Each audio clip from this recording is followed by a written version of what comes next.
Je ne dis pas que le compromis ne soit pas nécessaire, mais à certains moments, il faut trancher. Vous savez, c'était ce fameux mot que l'on prête à la reine-mère après le drame tragique de la Saint-Barthélemy, où elle aurait dit « Mon fils s'est bien tranché, maintenant il faut coudre ». Il y a des moments où il faut savoir coudre, autrement dit, être dans le compromis, dans la négociation, etc. Et il y a des moments où il faut savoir trancher.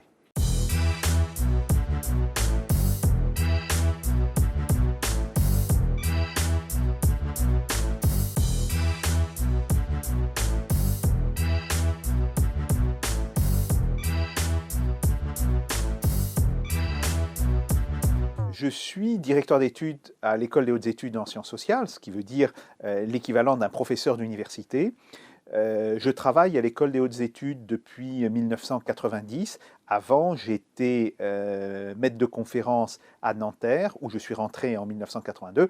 Et avant, depuis 1977, j'étais professeur de lycée. Donc, si vous voulez, mon parcours est assez traditionnel pour un intellectuel français. Je commence à enseigner dans le secondaire, je passe à l'université, et dans ce cadre, j'arrive à l'École des hautes études. Mes premiers travaux, et je dirais c'est quelque chose qui constitue toujours aujourd'hui pour pratiquement 50% de mon travail, a porté et porte sur l'Union soviétique à l'époque, puisque quand j'ai commencé, c'était l'Union soviétique, et la Russie aujourd'hui. C'est un pays pour lequel j'ai beaucoup d'attachement. Donc j'ai travaillé sur la Russie, sur l'économie russe, sur les transformations économiques dans le système soviétique, et après, avec la transition depuis en fait 1976-1977, c'est donc une très ancienne spécialité. Je vais en URSS actuellement entre 3 et 5 fois par an. J'y enseigne d'ailleurs, puisque je donne des conférences et il m'arrive de faire des cours à l'université de Moscou, dans un département spécialisé qui s'appelle la Moskovskaya Shkola Ekonomiki, l'école de Moscou d'économie. Mais par ailleurs, j'ai développé aussi un autre pan de mes recherches qui porte à la fois sur l'économie monétaire et l'économie financière, et sur l'économie du développement. Alors on voit bien d'ailleurs le lien qu'il y a entre la Russie et l'économie du développement, puisque beaucoup des problèmes auxquels la Russie a été confrontée à partir des années 90 et jusqu'à maintenant sont des problèmes de développement économique. J'ai publié récemment 2 ouvrages, un ouvrage qui a eu un certain écho en 2011, La démondialisation, au seuil, et puis début 2012, j'ai publié Faut-il sortir de l'euro, un autre ouvrage qui a eu un certain retentissement. Alors je publie, si vous voulez, mais c'est la tâche de tout universitaire, hein. Vous connaissez la formule publish or perish. Donc je publie beaucoup des ouvrages. Je publie aussi surtout des articles dans des revues scientifiques, à la fois en France, mais aussi en Russie, parce que je suis bien intégré dans le milieu des chercheurs russes. Et enfin, je signale que j'ai comme violon d'Ingres les questions d'histoire et de stratégie militaire, ce qui m'a amené à participer au projet « Et si la France avait continué la guerre », qui est l'écriture d'une histoire alternative, ce que l'on appelle, en termes un petit peu scientifiques, une uchronie, qui porte sur les années 1940, 1941 et 1942.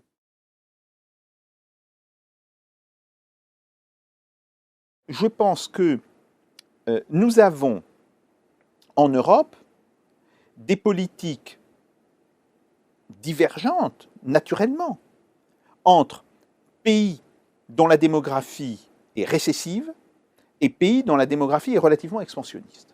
D'une certaine manière, je dirais que tout pays doit avoir l'économie de sa démographie. Prenons simplement la comparaison entre la France et l'Allemagne. Bon, l'Allemagne est un pays dont la population est en train de se réduire et dont la réduction va d'ailleurs s'accélérer dans les 15 ans qui viennent. Alors que la France va continuer à croître, à un rythme certes faible, mais va continuer à croître. Aujourd'hui, Il y a 3 fois plus de jeunes qui arrivent chaque année sur le marché du travail en France qu'en Allemagne, alors que techniquement, l'Allemagne a une population plus importante que la population française. Ça veut donc dire que la politique économique ne peut pas être la même en Allemagne et en France. Et ça, ce problème, vous ne pouvez pas le résoudre au sein d'une monnaie unique. Ce qui veut dire que nous ne pouvons pas, comme en Allemagne, donner la priorité à la valeur patrimoniale de la monnaie. Pour les Allemands, qui vont voir leur population baisser quand même dans les 15 ou dans les 20 prochaines années, de manière spectaculaire. Ils sont aujourd'hui à 83 millions, ils vont se retrouver à 75 ou 76 millions d'ici une quinzaine d'années. La question, c'est essentiellement de garantir la valeur des fonds d'investissement dans lesquels ils ont placé leur retraite. Bon. Pour la France, le problème essentiel, c'est de fournir du travail à nos jeunes qui sont aujourd'hui, bien que nous soyons moins nombreux qu'en Allemagne, plus de 2 fois supérieurs aux jeunes Allemands. Ce que vous venez de nous dire, c'est extrêmement intéressant. Il y a beaucoup de bon sens là-dedans, mais ça revient à dire d'une certaine façon, comme on est différents, on ne peut pas vivre ensemble. Non, on peut vivre. C'est faux. On peut vivre ensemble. Heureusement, la vie nous prouve le contraire. Non, on peut vivre ensemble. On peut vivre ensemble dans toute une série de domaines, mais il faut adopter soit l'idée de transfert budgétaire. Grosso modo, il faudrait que, si vous voulez, si on était un pays fédéral, l'Allemagne subventionnerait l'économie française et les travailleurs français paieraient une partie des retraites allemandes. C'est ça. Bon, ça, on sait que ce n'est pas possible. Il fallait quoi? Qu'on lisse la zone euro? Il fallait que l'on organise un budget fédéral. Oui. Ça n'a pas été fait, c'est impossible à faire. Oui, mais nous ne sommes pas les États-Unis. Les pays européens ont une histoire beaucoup trop longue. Et aujourd'hui, on voit bien, on ne peut pas espérer que demain, les Allemands accepteront de payer pour les Espagnols ou pour les Italiens. Donc il faut prendre acte de cette situation et comprendre que ça va poser un problème, et un problème très probablement insoluble. Vous diriez la nation, oui, la nation est trop forte, les constructions nationales sont de vieilles choses, sont des choses extrêmement puissantes, qui dans certains cas ont plus de 1000 ans d'existence, pour la Grande-Bretagne, le Royaume d'Angleterre et pour la France, qui dans d'autres cas sont plus récentes, mais ont quand même constitué leur réalité dès le XVIe et le XVIIe siècle. Et là, on ne peut pas passer un coup de rabot là-dessus. Donc il vaut mieux en tenir compte. Donc on ne peut pas avoir les mêmes politiques économiques. Il faut en tirer les conséquences. Nous ne pouvons pas avoir les mêmes politiques économiques, ça veut dire que nous ne pouvons pas avoir le même niveau d'inflation dans les pays, nous ne pouvons pas avoir le même niveau de monnaie, etc., etc. Il faudrait logiquement que l'on dissolve la zone euro, tout en conservant des mécanismes de coopération monétaire entre pays ayant retrouvé leur monnaie nationale. Malheureusement, nous savons aussi que rarement, ça arrive parfois, mais rarement, une solution économique correspond à la logique rationnelle. Et donc, il est beaucoup plus probable que ce que nous aurons, c'est un éclatement de la zone euro. J'ai proposé, en fait, aux conseillers de François Hollande, j'ai même fait un papier là-dessus, la solution de la dissolution.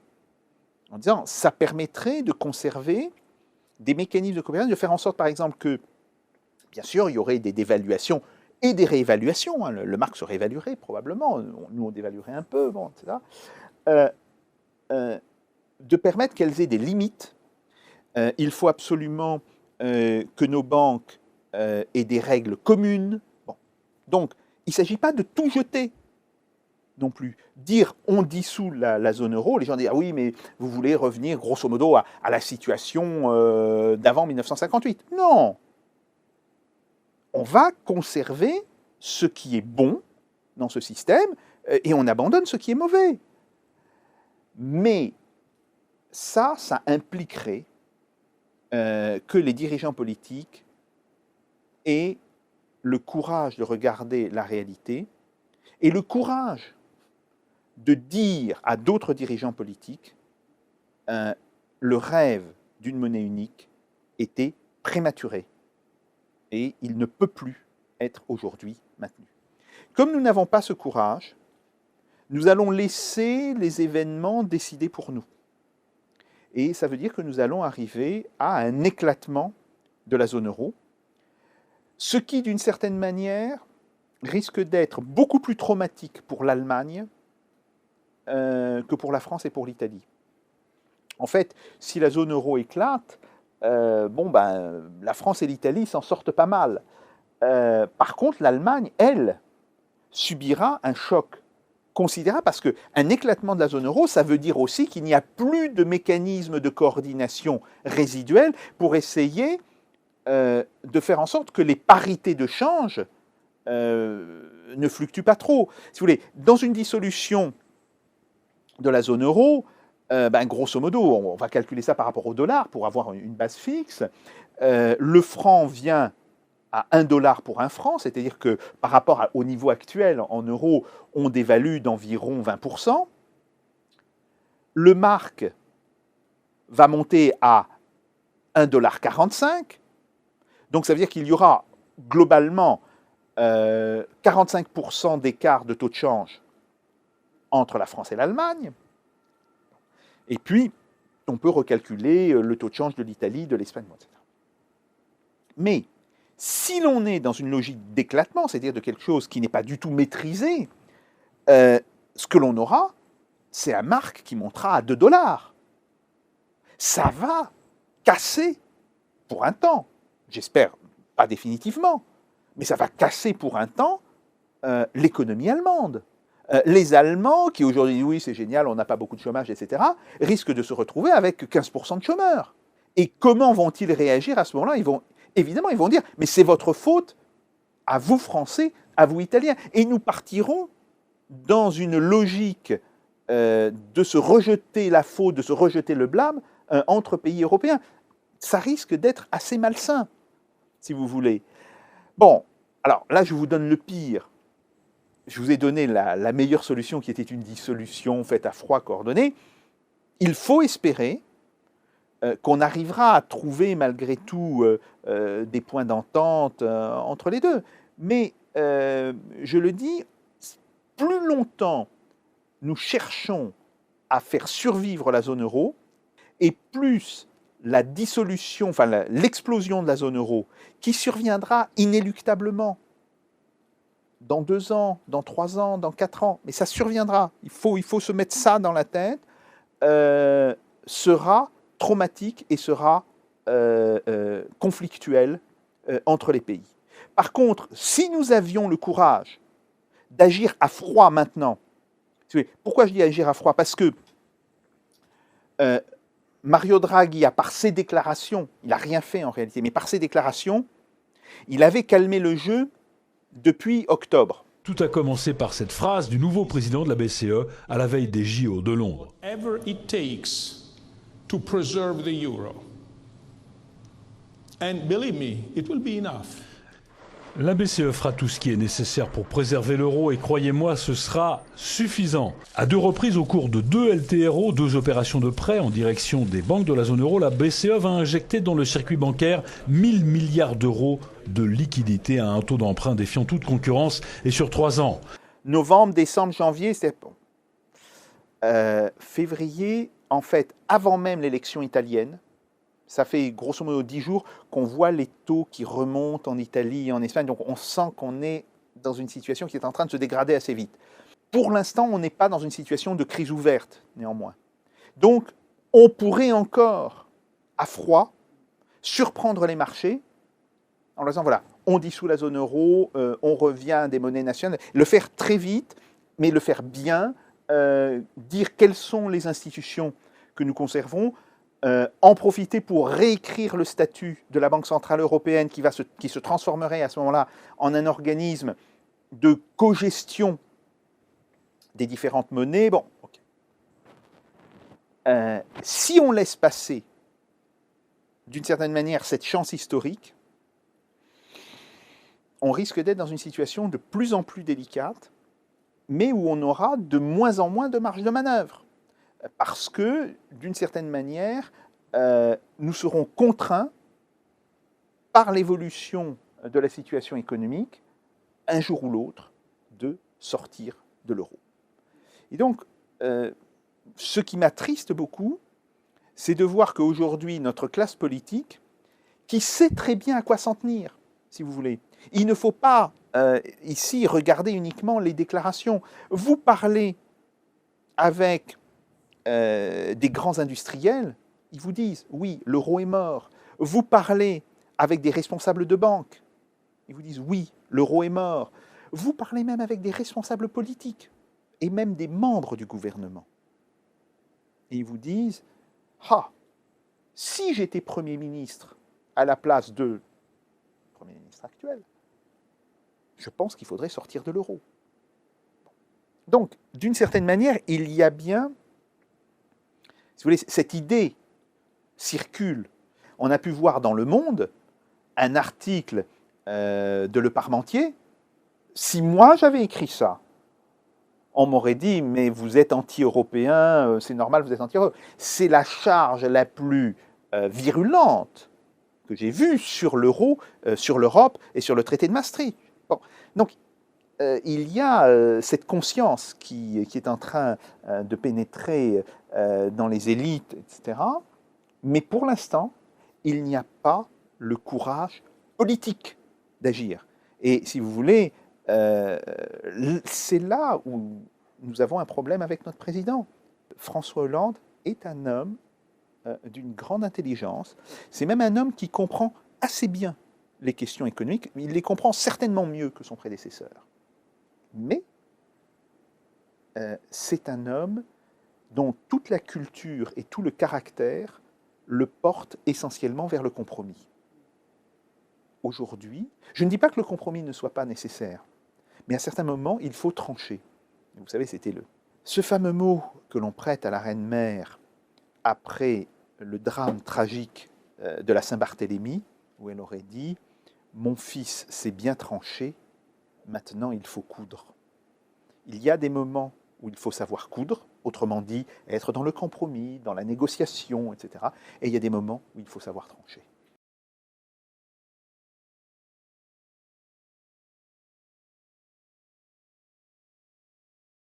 Le problème, c'est que l'évaluation de fait des salaires ne marche pas. Elle ne marche pas. Oui, le déficit commercial s'est un petit peu réduit, mais il ne s'est pas inversé, si vous voulez. Ces pays ne dégagent toujours pas d'excédents commerciaux. Ils ne sont même pas à l'équilibre. Alors oui, bien sûr, le déficit commercial de l'Espagne, qui était énorme, c'était pratiquement 10% du PIB. Il est revenu aujourd'hui à 5%.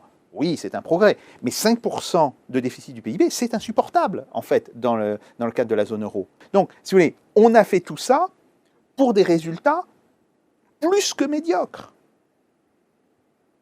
Et donc, si vous voulez, on ne pourra pas continuer très longtemps.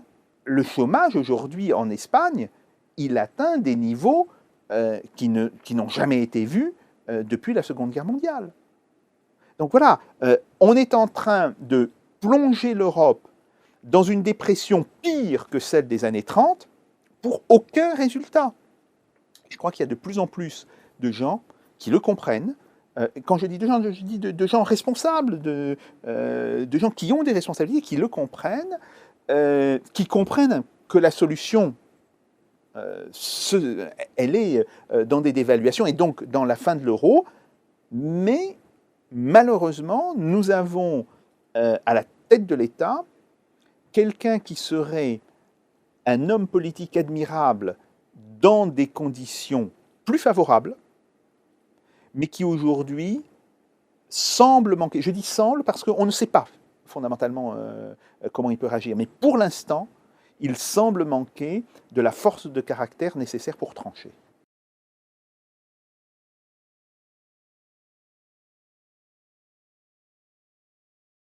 Il faut savoir que la situation des États-Unis, du point de vue du stock de capital des États-Unis, est tragique. Les États-Unis n'ont pratiquement pas investi, ou ont investi très peu, sur plus d'une décennie. Ça avait commencé avec Clinton, et ça a été le cas pendant toutes les années de George W. Bush. Bon. Les États-Unis ont besoin de reconstituer une grande part de leur capital productif. Oui. Même chose en France. Aujourd'hui, nous sous-investissons, même par rapport à l'Allemagne. Bon. Donc nous aurons besoin, bien sûr, d'en passer par une période où on fera du déficit, mais du déficit pour financer l'investissement.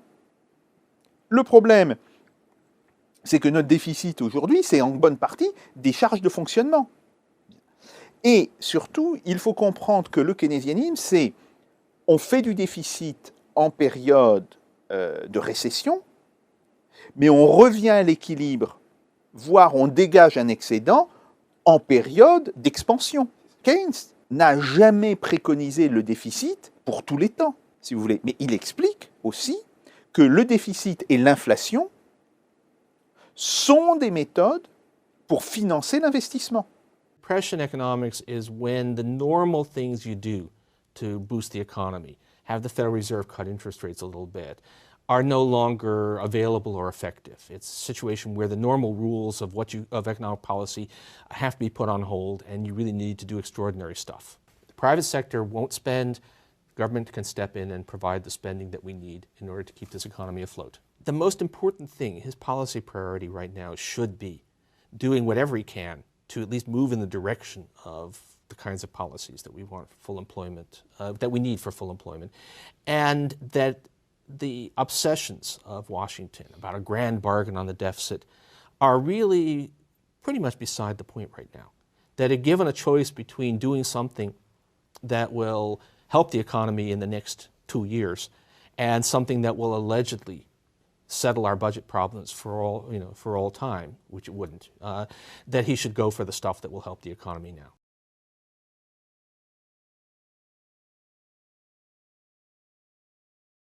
Nous calculons la dette en pourcentage du PIB. Donc en dynamique. Bon, ça c'est statique. Autrement dit, la dette aujourd'hui vaut tant % du PIB. En dynamique, ça se transforme en déficit budgétaire sur taux de croissance nominal du produit intérieur brut. Donc, admettons qu'on fasse 5% de déficit. Si nous avons une croissance réelle de 3% et un taux d'inflation de 4%, nous aurons 7,5% de croissance du PIB, et donc notre ratio dette sur PIB se réduira. C'est aussi simple que ça, si vous voulez. Le problème, c'est si nous faisons 4% du PIB, ça veut dire qu'il faut que l'on ait la possibilité de déprécier notre monnaie par rapport aux pays qui feront moins d'inflation que nous. Ça, oui. Et c'est pour cela que la flexibilité monétaire est absolument nécessaire.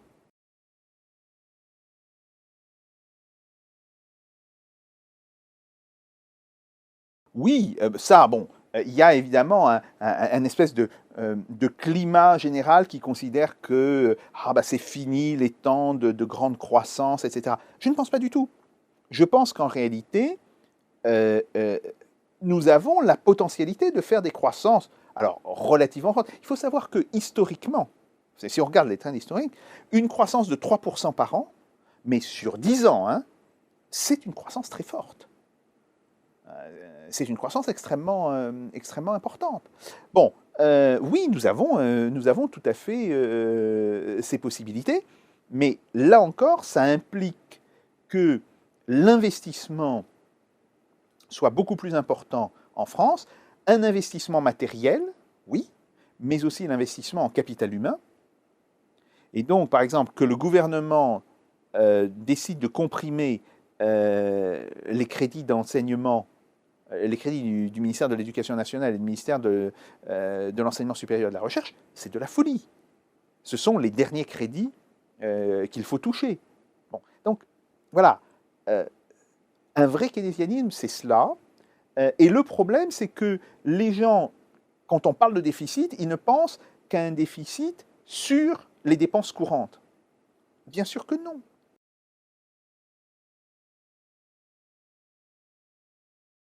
Un petit peu partout, parce que, si vous voulez, la distinction entre industrie moderne et industrie ancienne est une distinction complètement fausse. Le problème, c'est c'est la nature de vos procès industriels. Vous pouvez faire de l'acier comme il y a 30 ans, comme vous pouvez faire de l'acier avec des technologies modernes. Simplement, il faut être équipé pour. C'est très clair. Alors, les biotechnologies n'existaient pas il y a 10 ans, donc on appelle ça des industries modernes. Mais même dans des industries traditionnelles, vous avez des procès de production ultramodernes. Il faut évidemment regarder quels sont les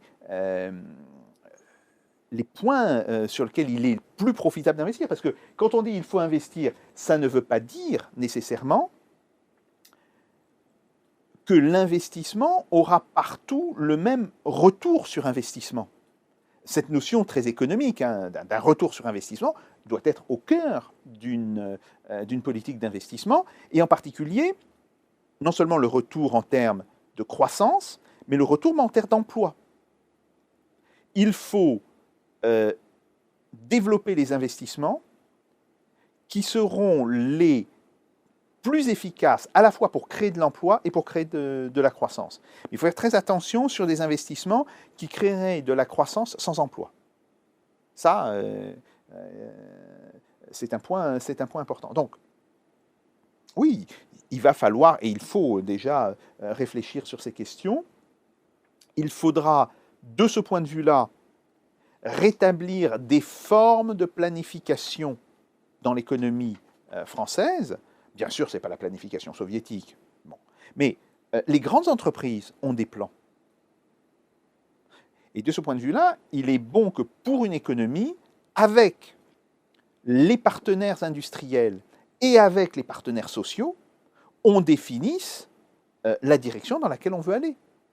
C'est même excessivement important si l'on veut que l'investisseur ait confiance dans ce que l'on fait. Un investisseur étranger, par exemple, ou un investisseur français qui sait que, oui, le gouvernement a décidé de faire telle priorité, mais que ce n'est pas que le gouvernement qui l'a mis cette priorité en avant après de longues discussions avec les industriels du secteur, que les syndicats des entreprises du secteur sont prêts à faire un certain nombre d'efforts. Bon, il se dit, bon, voilà, il y a un vrai consensus pour développer cette activité, je peux y aller, il y a très peu de risques. Bon, c'est pour ça aussi qu'il faut absolument avoir une forme de planification.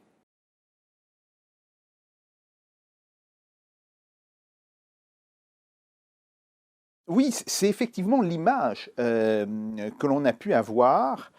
Il est clair que pour quelqu'un de ma génération, l'histoire démarre bien avant. Nous nous sommes posés très vite beaucoup de questions sur la nature du système soviétique, les conditions de fonctionnement du système soviétique. Nous avons pu être d'ailleurs, je dirais, moi et mes collègues, assez en opposition avec le régime soviétique.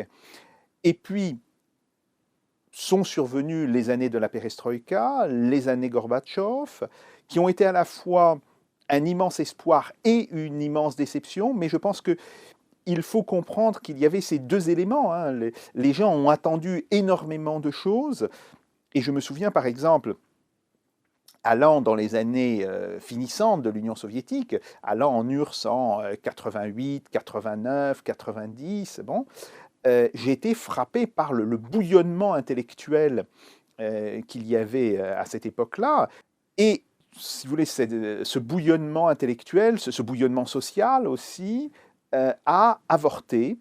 Et ça a été les années 90 qui ont été un petit peu les années de plomb ou les années de fer pour la Russie. Un pouvoir en réalité dictatorial. Vous savez, on parle beaucoup des problèmes qu'ont les journalistes aujourd'hui, et je ne minimise pas ces problèmes, hein, mais il faut quand même savoir que c'est en 95-96 qu'il y a eu le plus de journalistes tués. Vous avez eu sur 12 mois consécutifs, à cheval sur 95 et 96, vous avez eu plus de 165 journalistes tués. C'était une période extrêmement dure, c'est une période aussi très dure pour la population, qui a été massivement appauvrie par les politiques qui ont été menées à l'époque en Russie et par des politiques d'austérité. Alors, je ne voudrais pas faire là un parallèle qui serait trop fort et qui n'aurait peut-être pas de sens, mais il faut comprendre qu'une partie du discours que l'on entend aujourd'hui en Europe, en Grèce, en Espagne, en Italie, en France, a été d'une certaine manière testée sur la Russie de 1993 à 1996-1997. C'est une époque où il y a un appauvrissement fantastique de la population. Alors bien sûr, il y a une toute petite minorité qui s'enrichit tout aussi fantastiquement. Et puis tout ceci aboutit au défaut russe, à la dévaluation du rouble. Et d'une certaine manière, la Russie se réveille grâce à la crise. Et ça a été pour moi en tant qu'économiste quelque chose d'extrêmement important où j'ai pu saisir, mais matériellement, si vous voulez, dans des exemples très concrets, qu'une crise pouvait être en fait un moment de salut pour un pays. Et on a vu très très très vite l'économie russe redémarrer. Quand je dis très vite, 2 mois après la dévaluation, donc la dévaluation a lieu fin août, fin octobre, quand on commence à appeler des entreprises russes avec lesquelles nous étions en contact, parce que nous allions les voir tous les ans ou tous les 2 ans, bon, les entreprises russes de province, bon, etc., elles nous disent toutes, nos carnets de commandes sont à nouveau pleins. Et on se rend compte que la dévaluation massive avait tari le flot des importations et avait obligé l'industrie russe, d'une certaine manière, à se substituer à ces importations. Alors, au début de 1999, c'est là où il y a un grand conflit. Alors, j'avais déjà eu un très grand conflit avec mes collègues économistes. Il y avait une partie de mes collègues économistes qui disaient « mais non, le défaut n'est pas possible, mais non, la dévaluation n'est pas possible, et de toutes les manières, ça serait une catastrophe ». J'ai dit « non, ça serait quelque chose de très positif ».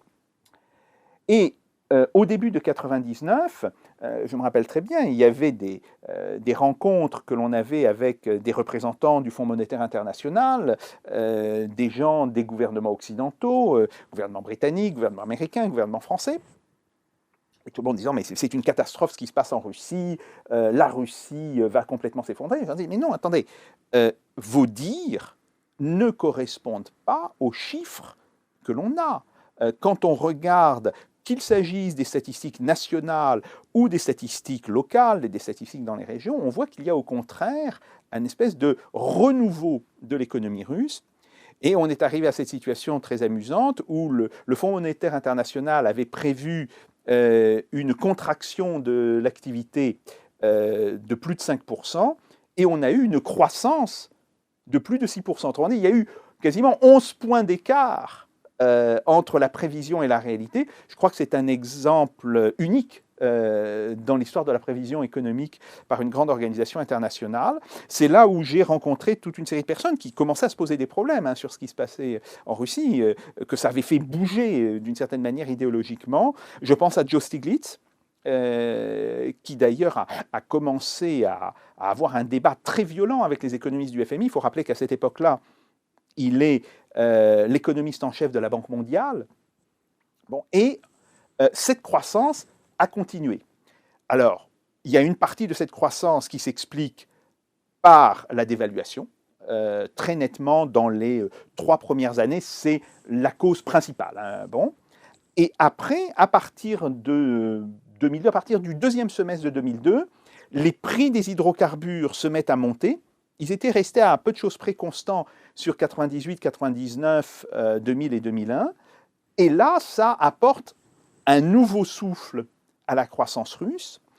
Et puis après, il y a eu l'action du gouvernement, ce qu'on appelle les programmes présidentiels qu'avait mis en place Vladimir Poutine. Enfin, le gouvernement, ce n'est pas un homme qui les met en place, mais il avait, d'une certaine manière, orienté la politique économique de son pays vers ces programmes, et ça redonne aussi un nouveau souffle à l'économie russe. Et donc, effectivement, on voit que de 1999 à 2008, la croissance russe est extrêmement rapide. Vous savez, c'est des années où il y a une croissance entre 5, 6, parfois même 7% par an, ce qui permet d'ailleurs à la Russie de récupérer du choc des années 1990. On voit se constituer ou se reconstituer une classe moyenne, alors certes réduite, mais d'une certaine manière, le grand écart entre une immense majorité de la population très pauvre et une toute petite minorité de riches, ça diminue. On voit d'ailleurs, à travers ce retour de la croissance, que les impôts augmentent. Et moi, ça me fait toujours rire quand je vois les gens qui disent « Ah, il faut baisser la pression fiscale pour qu'on ait de la croissance ». Et je dis « Mais attendez, regardez ce qui se passe en Russie. La Russie, en 1998, elle a une pression fiscale à 22% de son PIB. C'est rien. Si vous voulez, c'est moins de 2 fois moins que ce qu'a la France. Et elle est, en fait, en crise. Et en 2007, on se retrouve avec une pression fiscale autour de 41-42%, c'est-à-dire, grosso modo, des chiffres occidentaux, hein, et on a une croissance de 7%. Donc non, il n'y a pas de relation entre la pression fiscale et la croissance. Et en tout cas, la relation, si elle existe, elle n'est certainement pas dans le sens que l'on dit. Bon, j'ai suivi la Russie dans la crise mondiale qu'on a connue. Oui, la Russie a connu une période en 2009 où il y a eu un choc très important.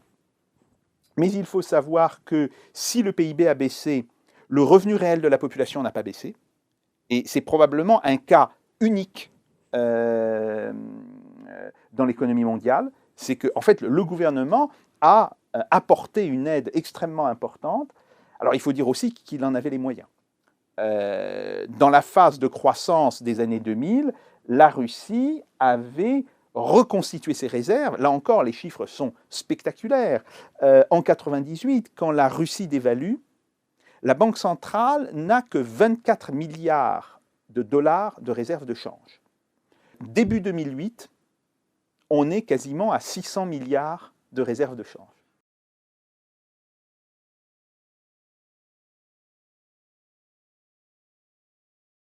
On le voit, oui, il y a un impact des hydrocarbures et plus généralement des matières premières. C'est trop facile de parler seulement des hydrocarbures. Il faut savoir que la Russie exporte des métaux, des produits semi-finis, mais bien sûr, il y a un poids important de ces matières premières et de ces produits semi-finis.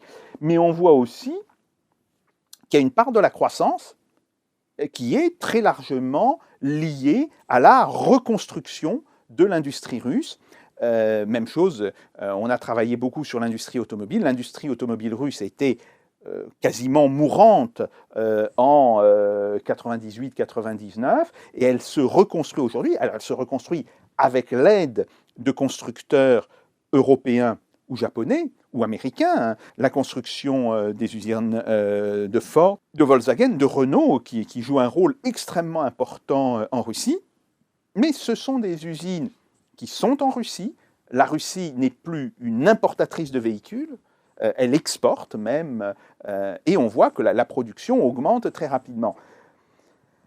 Alors ça pose d'ailleurs effectivement un problème sur le modèle de croissance, et la Russie, enfin l'économie russe, doit se poser la question de savoir est-ce qu'elle est plutôt dans une logique de développement de ses matières premières, ou est-ce qu'elle est plutôt dans une logique d'industrialisation? Le choix du gouvernement est très clair, c'est l'industrialisation. Encore faut-il trouver les moyens d'articuler le développement des matières premières, qui après tout est une branche de l'industrie comme une autre, hein, et ce développement d'une industrie manufacturière, ça pose d'énormes problèmes, hein, si vous voulez. Si on a des problèmes quand on est en crise, on a aussi des problèmes quand on est en croissance. Alors, l'autre chose qui était très spectaculaire, ça a été l'effacement de la Russie sur l'échiquier international, effacement qui commence en 92-93 et qui atteint son nadir en 1998, et puis, avec l'arrivée au pouvoir de Vladimir Poutine, un redémarrage progressif, mais qui ne se fait pas dans les mêmes termes, si vous voulez, qu'avant. Poutine est parfaitement inconnu du grand public et il ne reste que 10 mois avant les présidentielles. Il part alors à la conquête de l'opinion, en commençant par ceux qu'il comprend le mieux, les militaires. Il se rend dans les unités qui combattent au Daghestan sous les ordres du général Chamanov, un des faucons de l'armée. Pour nous, les militaires, la visite de Poutine a montré qu'il était avec nous. Cette visite était symboliquement très importante. Il nous a remonté le moral. Mais le plus important, c'est qu'il ait signé tous les plans militaires, ce que personne n'avait plus fait depuis Gorbatchev. L'armée reçoit l'ordre de bombarder la Tchétchénie, justifié par Poutine d'une manière peu orthodoxe. Мы будем преследовать террористов везде. В аэропорту. Значит, вы уж меня извините, в туалете поймаем и в сортире их замочим, в конце концов. Все, вопрос закрыт окончательно. Le 7 mai, Vladimir Poutine est intronisé président de la Russie dans les salles du Kremlin, restaurées par Pavel Borodine et Mabetex. Уважаемый Владимир Владимирович, прошу вас принести присягу народу России. Клянусь, при осуществлении полномочий президента Российской Федерации уважать и охранять права и свободы человека и гражданина. Malgré ses promesses, Poutine a abandonné l'essentiel de la politique de ses prédécesseurs. Poutine, que tout le monde imaginait comme un exécutant docile, s'est débarrassé peu à peu de ses maîtres et de ses alliés. Boris Berezovsky, éminence grise et ami personnel de Poutine, a dû fuir le pays sous le coup d'un mandat d'arrêt. Как вы оцениваете усилия Бориса Березовского по созданию оппозиции вам? Борис Березовский — это кто? Poutine et les gens qui l'entourent et la classe dirigeante russe, hein, car Poutine est quand même, bien sûr, il a un rôle très important, mais il n'est pas seul. Il est aussi, d'une certaine manière, l'expression d'une élite politique, a très bien compris que la Russie d'aujourd'hui ne pouvait pas et ne devait pas être une deuxième Union soviétique. Et donc, il cherche beaucoup plus à faire de la Russie un pays, certes important et respecté, mais un pays intégré dans les relations internationales, un pays intégré dans ses relations avec les pays de l'Europe, peut-être moins avec Bruxelles, parce que les relations entre Moscou et Bruxelles ne sont pas bonnes, mais intégré dans les relations avec l'Allemagne, avec la France, avec la Grande-Bretagne, avec l'Italie, et intégré aussi dans ses relations avec les pays d'Asie, car l'Asie est si vous voulez, c'est une partie du continent eurasiatique qui est contiguë à la Russie. La Russie a une très grande frontière avec la Chine. La Russie, même si elle n'a plus de frontière avec l'Afghanistan, est directement concernée par ce qui se passe en Afghanistan. Donc, si vous voulez, la Russie est un pays global au niveau du continent eurasiatique. Et tous les gens qui disent « la Russie doit choisir l'Occident » ou « la Russie doit choisir la Chine et l'Asie » se trompent. La Russie ne choisira ni les uns ni les autres, ou plutôt elle choisira les deux. La Russie est une puissance occidentale, mais elle est aussi une puissance asiatique.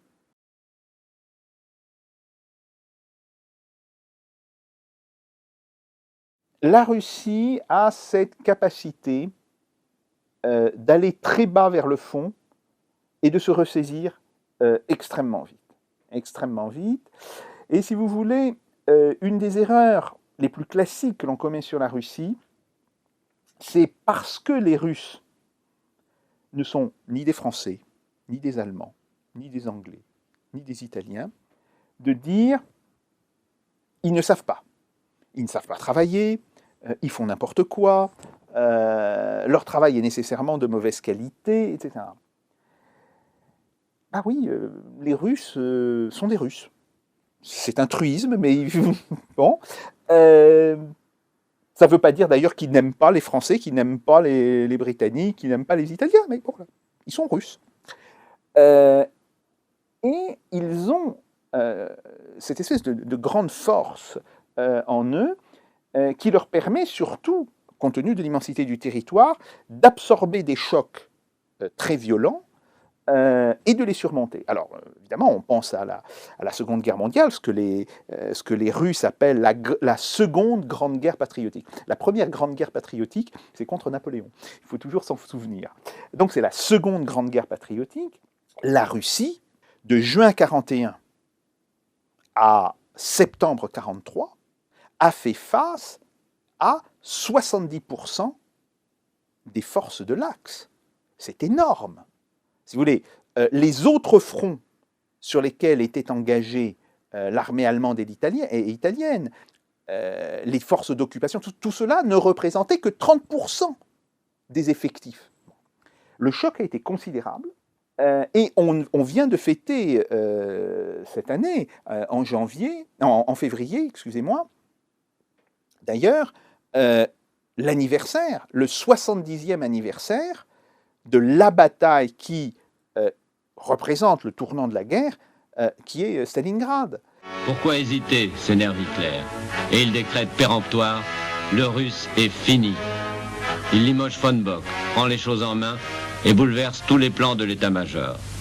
Cette carte allemande montre les phases successives du plan bleu, dont l'objectif général était de prendre Stalingrad avec l'ensemble des forces allemandes avant de se lancer vers le Caucase, une fois ses arrières bien assurées. Le général Paulus jette alors toutes ses réserves dans la bataille. 7 divisions.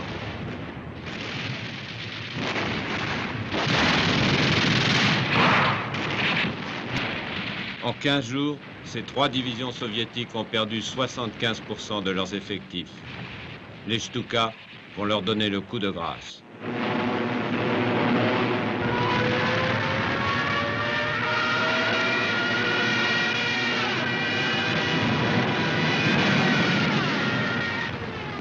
Sur le bord de la Volga, les derniers réservoirs d'essence soviétiques explosent, déversant une mer de feu sur l'abri du général Tchoukov.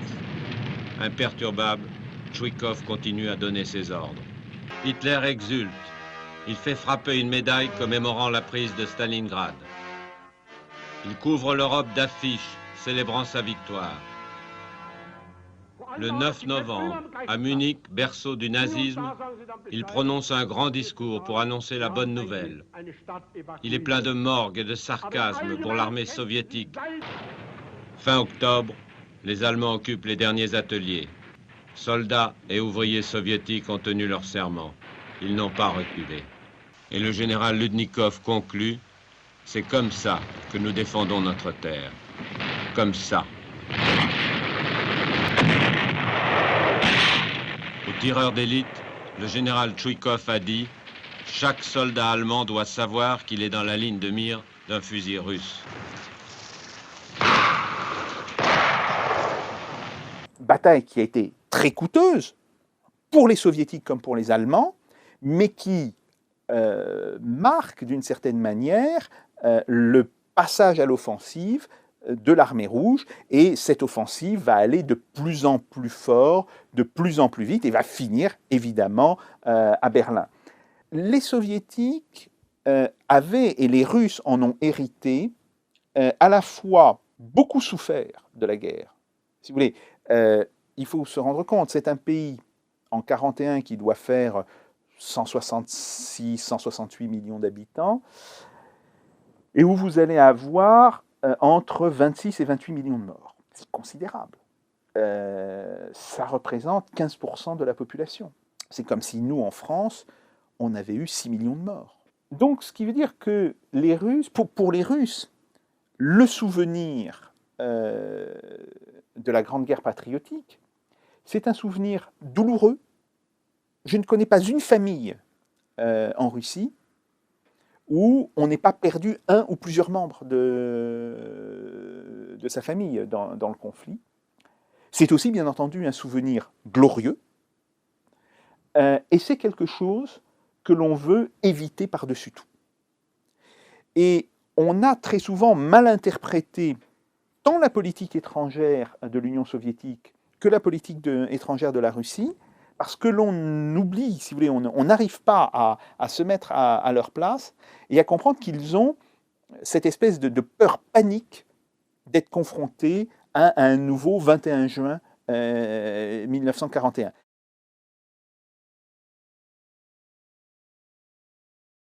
Pourquoi ont-ils une mauvaise image? 3 raisons. Première raison, des raisons politiques. Vladimir Poutine s'opposant à des politiques américaines, parfois à des politiques européennes, on en dit du mal. Bon. Ça d'ailleurs, ça ne dérange pas les Russes. Je ne pense pas que ça dérange Vladimir Poutine, qui sait très bien à quoi s'en tenir, qui sait très bien comment se font les choses, et je pense qu'il n'accorde que très peu d'importance à tel ou tel article écrit sur lui dans la presse. Après, il y a évidemment des choses qui sont condamnables qui se passent en Russie, comme elles se passent d'ailleurs dans beaucoup d'autres pays. La Russie n'est pas une démocratie, pas encore. Simplement, il faut savoir que la Russie n'a jamais été une démocratie. C'était pas un système démocratique sous le tsar. Évidemment, c'était pas un système démocratique sous Staline et sous les successeurs de Staline. Donc, la Russie est un pays qui est en voie de démocratisation. Alors les gens veulent qu'un pays soit tout l'un ou tout l'autre. Ben non. Et aujourd'hui, il faut bien voir que les attentes de la population ne sont pas concentrées sur le système politique. En fait, les Russes, les Russes de la vie de tous les jours, je ne parle pas de mes amis chercheurs et intellectuels, bon, avec qui, d'ailleurs, j'ai d'excellentes relations, c'est pas le problème, mais eux-mêmes savent qu'ils ne sont pas représentatifs de la population. Le Russe de tous les jours, il attend 2 choses du pouvoir. Il attend, 1, donnez-nous la stabilité, ne bouleversez pas tout le temps, laissez-nous vivre, premier point. Et 2, que les autorités locales soient compétentes et pas corrompues. Alors le 1, il l'a. Mais le 2, il ne l'a pas. Et c'est pour ça que régulièrement, vous avez, dans des villes de province, des mouvements de protestation, essentiellement contre les autorités locales. D'ailleurs, à ce moment-là, Moscou fait une descente, Vladimir Poutine, de temps en temps, fait une descente. Vous avez eu, ça, on en a même parlé dans la presse française, et on l'a vu à la télévision française, l'histoire sur Sotchi. L'un des plus gros chantiers du monde a pris du retard. Trop pour Vladimir Poutine. Le président russe a décidé ce matin de limoger le vice-président du comité olympique du pays. 60 000 ouvriers participent à ces travaux pharaoniques. En plus des enceintes sportives, il a fallu construire 77 ponts, 200 km de voies ferrées, près de 400 km de routes. L'une d'elles mène à la station de ski Krasnaya Polinia où se tiendront des épreuves. Ils ont testé ici avec succès la production industrielle de neige artificielle en usine. Ces chantiers titanesques provoquent depuis des années des critiques sur leur impact géologique. Des habitants dénoncent aussi des expropriations. Les organisateurs démentent ou font la sourde oreille. Les travaux se poursuivent. Les JO de Sotchi sont déjà les plus coûteux de l'histoire, 36 milliards d'euros, bien loin du budget initial de 6 milliards. Le coût a été multiplié par 8, et il y a des retards.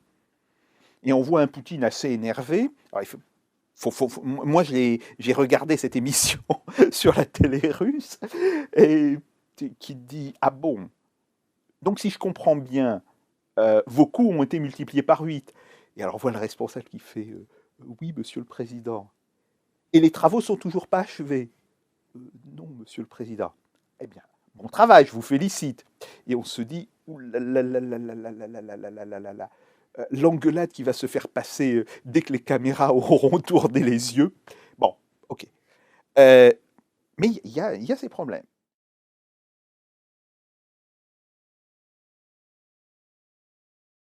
Beaucoup de ces groupes n'existent ou n'ont survécu à la crise que grâce à l'argent de l'État.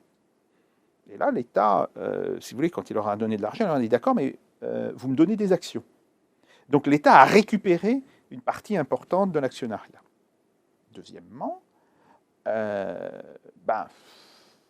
sait aussi que s'il le faut, Poutine fera usage de la force. Alors après, vous avez une troisième chose, c'est que Vladimir Poutine et les gens qui l'entourent sont en train de développer une politique d'État de développement de la Russie, et ils demandent en fait aux oligarques, d'une certaine manière, de s'y conformer. Alors, il faut dire que dans cette définition, les oligarques, en tous les cas un certain nombre d'entre eux, ont été partie prenante. Et c'est un point intéressant. Le pouvoir en Russie négocie toujours avant de prendre une décision.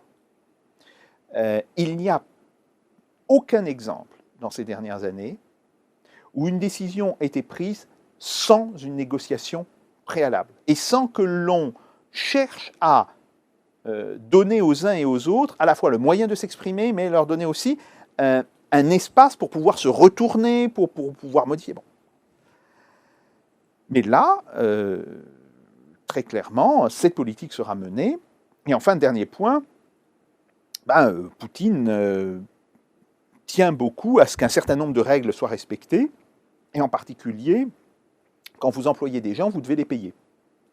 Et ça, vous savez, c'était en 2010, lors de sa visite à cette ville qui était à côté de Saint-Pétersbourg, donc après la tenue du grand forum international de Saint-Pétersbourg. Il arrive dans la ville, et la ville est en grève. Il y a une grève générale dans la ville, parce qu'il y a plusieurs usines où les ouvriers n'ont pas été payés depuis 2 à 3 mois. La crise avait frappé la Russie quelques mois seulement après l'arrivée au pouvoir de Medvedev.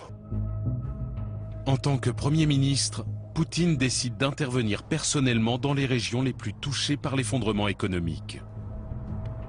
La ville de Pikaliovo, située à 250 km de Saint-Pétersbourg, dépend entièrement d'une vaste cimenterie. Poutine affronte les propriétaires de la cimenterie après sa fermeture. Vous avez pris ces gens en otage. Avec votre ambition, votre incompétence et votre pure avidité. Le sort de centaines de personnes est en jeu. C'est totalement inacceptable. Si vous, les propriétaires, n'arrivez pas à un accord, cette usine redémarrera. D'une manière ou d'une autre. Avec ou sans vous. Seul Poutine peut intimider un milliardaire comme Oleg Deripaska pour le forcer à rouvrir une usine. Tout le monde a signé l'accord? Oui. Deripaska, vous avez signé? Oui. Je ne vois pas votre signature. Signé.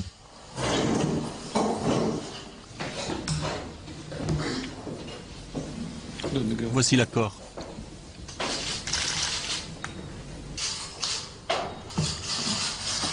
Rendez-moi mon stylo. Alors ça s'est passé un samedi matin, et la rumeur dit que les salaires ont été payés à la fin de l'après-midi du même samedi. Bon, voilà. Un dernier point, je pense qu'il y a aussi un facteur idéologique important. Et ce facteur idéologique, c'est bien plus que la question des années de guerre froide. Les Russes disent toujours, oui, vous occidentaux, en particulier vous Français, vous fonctionnez toujours dans une mentalité de guerre froide. Ce qui n'est pas faux d'ailleurs, mais ce n'est pas le point essentiel. Le problème des intellectuels français, c'est qu'ils veulent que tout le monde leur ressemble. Bon. C'est comme ça. Nous sommes les premiers à donner des leçons d'universalisme, mais d'universalisme à la française. Et dès que quelqu'un a une autre interprétation que nous, c'est pas bon, etc. Et nous aimerons, ou nos intellectuels aimeront la Russie le jour où elle sera peuplée de Français. Ce qui évidemment n'arrivera jamais. Et donc ils ont un très gros problème d'adaptation, si on veut, à ce fait que, ben oui, il y a des gens qui s'appellent des Russes, qui ont une culture, bonne ou mauvaise, c'est pas le problème, ils ont une culture russe. Bien. Ils ont leurs coutumes, leurs traditions, bon, etc. C'est pas les nôtres. Enfin, disons, c'est pas celle de ce petit monde intellectuel. Et donc, disent mais c'est pas possible, mais ils se comportent comme des sauvages, etc. Non, voilà. Ce qui m'attriste beaucoup, c'est que nous ne sachions penser l'universalisme qu'en demandant aux gens du reste du monde de vivre comme des Français. D'abord, il y a des dossiers sur lesquels nous sommes en désaccord entre Français et Russes. Le dossier de la Syrie. Les Russes disent, en fait, on ne tient pas spécialement à Bachar el-Assad, mais quelle solution proposez-vous? Et il faut que cette solution convienne non seulement à vous, Européens, et à vous, Américains, mais qu'elle convienne surtout aux gens sur place, et en particulier aux Iraniens. Bon. Je pense qu'on a conscience aujourd'hui, au Quai d'Orsay, qu'on s'est avancé un petit peu trop loin sur la question de la Syrie. Et d'une certaine manière, ça rouvre la porte à des négociations, mais plutôt des négociations russo-américaines. On a vu que les États-Unis, en fait, ont fait marche arrière sur la question de la Syrie. Les Français entendent cela et se disent, bon, si on ne veut pas être un petit peu les dindons de la farce de l'affaire syrienne, il va falloir que l'on parle aux Russes. Il y a des dossiers économiques importants. Les Russes souhaitent investir en France. Les entreprises françaises, en particulier les PME françaises, souhaitent investir en Russie. C'est difficile, il ne faut pas se le cacher. C'est difficile d'ailleurs des deux côtés. Les petites et moyennes entreprises françaises se heurtent, dès qu'elles ont des projets d'investissement en Russie, à une administration qui est restée très bureaucratique, ça c'est très clair, mais aussi aux pressions des grandes entreprises russes. Inversement, quand une entreprise russe veut investir en France, immédiatement, vous avez le ministère des Finances, ou vous avez des autorités locales qui disent « Ah là là, mais d'où vient l'argent ?» etc. Et donc, le projet de constituer un fonds de garantie pour les investissements français en Russie et pour les investissements russes en France, si ce projet peut déboucher assez rapidement maintenant, oui, ça représenterait un progrès tout à fait considérable. Après, bon, il y a plusieurs autres dossiers qui doivent être réglés. La question des visas, effectivement. On sait que, bon, il y a un système de visa qui aujourd'hui est obsolète. Que les Russes ne puissent pas avoir, si vous voulez, ne puissent pas prendre leur visa dans l'avion et que les Français ne puissent pas prendre leur visa dans l'avion, c'est tout à fait aberrant. On devrait pouvoir avoir le même système qu'avec les États-Unis. Vous savez, ou alors, si vous voulez rester plus de 3 mois, oui, vous devez aller au consulat américain, remplir des formulaires, etc., etc. Mais si vous allez pour un voyage de quelques semaines, vous prenez votre visa dans l'avion. On vous donne un formulaire, vous le remplissez dans l'avion, vous le donnez. Bon, il faudrait qu'on arrive quand même maintenant rapidement à ce type de système entre nos deux pays. Bon. Et donc, je pense que ce qu'il faudrait attendre de ce voyage, et ce qu'on peut en attendre, c'est d'une certaine manière une amélioration progressive des relations. Alors maintenant, la question c'est quelle doit être la politique de la France? Je pense que d'une certaine manière, nous ne sommes plus dans le monde de la guerre froide. On ne peut plus opposer systématiquement les États-Unis à la Russie. D'autant plus qu'il y a d'autres partenaires. Il y a la Chine, évidemment.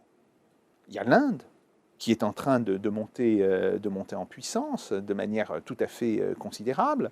Et ce qui est très intéressant, c'est que la Russie a réussi à rabibocher la Chine et l'Inde, qui, il y a 15 ans, étaient à couteau tiré. Donc, si vous voulez, la Russie est bien un facteur important en Asie. Et en particulier grâce à l'Organisation de coopération de Shanghai, à l'OCS, qui voit la Russie, la Chine et les pays d'Asie centrale coopérer de plus en plus étroitement. Donc, la question se pose de savoir où sont nos réels intérêts économiques. Je ne pense pas qu'ils soient dans le grand marché transatlantique dont on parle beaucoup, et dont il faut savoir qu'en réalité, ce grand marché transatlantique se fera au détriment des consommateurs européens. Mais il se pose beaucoup plus dans le développement de relations de plus en plus importantes avec la Russie, bien sûr, et avec les pays qui sont autour de la Russie, avec l'Ukraine, avec le Kazakhstan, etc.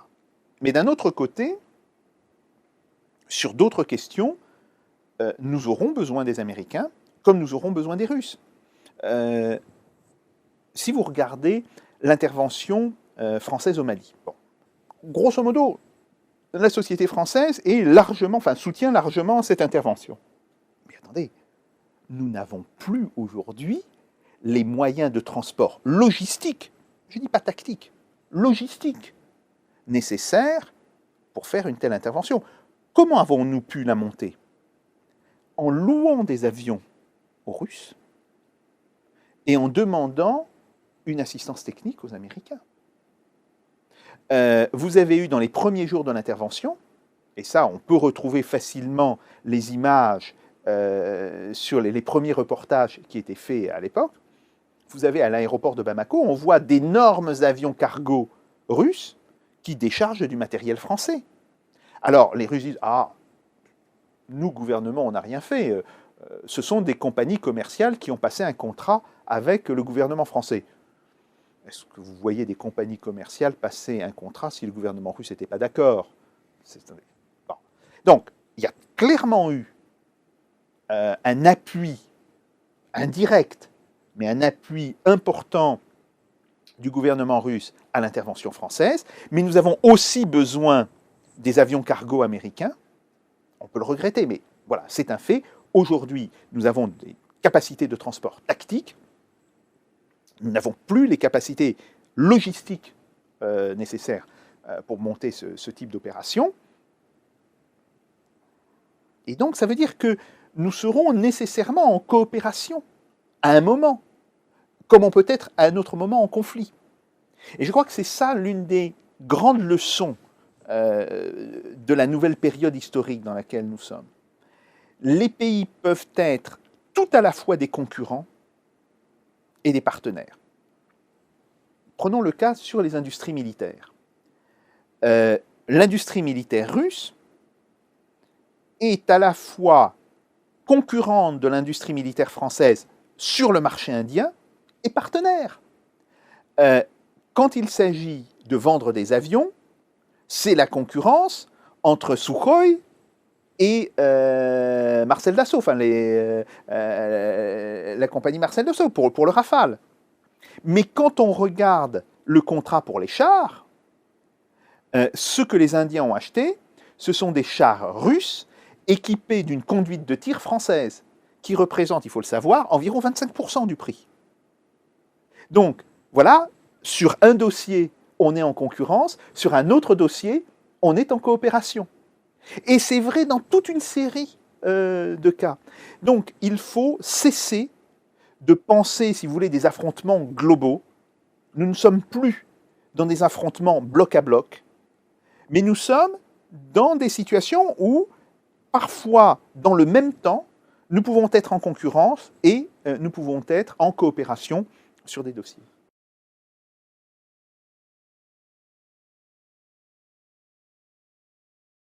Ma réponse sera différente entre soit vous êtes un jeune qui se pose aujourd'hui cette question, et j'aurais plutôt tendance à dire oui, malheureusement, on connaît le taux de chômage des jeunes diplômés en France, vous aurez plus d'opportunités ailleurs, et dans 10 ans. Dans 10 ans, ça peut avoir complètement changé. Bon. Néanmoins, aujourd'hui, on voit bien que la Russie est un pays où il y a des opportunités, en particulier pour des jeunes très diplômés, mais bon, ça c'est très clair. Il y a des opportunités aussi dans des pays asiatiques, Chine, Inde. Il y a des opportunités, Thaïlande, Vietnam. Il y a des opportunités dans un pays comme l'Australie. Bon, je pense qu'il y a moins d'opportunités en réalité dans un pays comme les États-Unis. Autant c'était un pays qui était très dynamique il y a 15 ans, qui aujourd'hui a plus de problèmes structurels.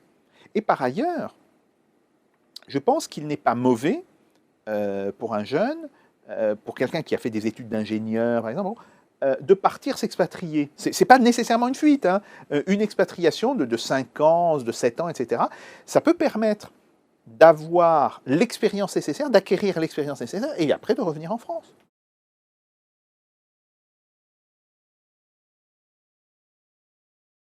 Le problème de la France, c'est que nous n'aurons pas d'élection générale avant 4 ans maintenant. Et donc, oui, la France est le pays où le risque d'être confronté à une révolte est le plus important. Oui. On se rappelle par exemple le mouvement de l'automne 1995. Hein, ça a été un mouvement extrêmement important. Oui, il y a la possibilité. Alors, il faudrait voir, il faudrait après imaginer comment ça pourrait se passer, mais il y a exactement cette possibilité, moins dans d'autres pays dans lesquels il y a des élections, où il y a des perspectives électorales à plus court terme. Là, on peut plutôt penser que ça pourrait trouver sa traduction, si vous voulez. L'espèce de colère qui monte aujourd'hui en Europe contre les politiques d'austérité, contre le carcan, je dirais, imposé par l'Allemagne sur les politiques monétaires, contre l'euro globalement, il devra trouver nécessairement un moyen d'expression. Alors, ce moyen d'expression peut aller dans les urnes, s'il y a des échéances électorales, et quand il n'y a pas d'échéance électorale, ça peut prendre effectivement des formes relativement violentes. Je suis, pour ma part, tout à fait persuadé que l'expression qui avait eu un certain succès dans les années 2000, qui était celle de démocratie apaisée, le terme était de l'ancien président Jacques Chirac, c'est une expression très fausse. La démocratie n'est jamais apaisée. Elle n'est jamais apaisée. On peut dire qu'il y a des moments où la démocratie s'endort. Mais en fait, on est toujours... le fond même de la démocratie, ce sont des affrontements sur des questions importantes. Et quand il y a des affrontements sur des questions importantes, immédiatement, l'importance de l'enjeu fait monter le niveau de l'affrontement. Il faudra voir comment ça peut se passer. Pour ma part, je ne souhaite pas qu'on en arrive là. Je pense qu'une solution pourrait être une dissolution de l'Assemblée d'ici 1 an, si on sent qu'il y a trop de tensions dans la société française. Mais si nous n'avons pas de perspective électorale à très court terme, oui, il y a un risque important que cela débouche dans la rue.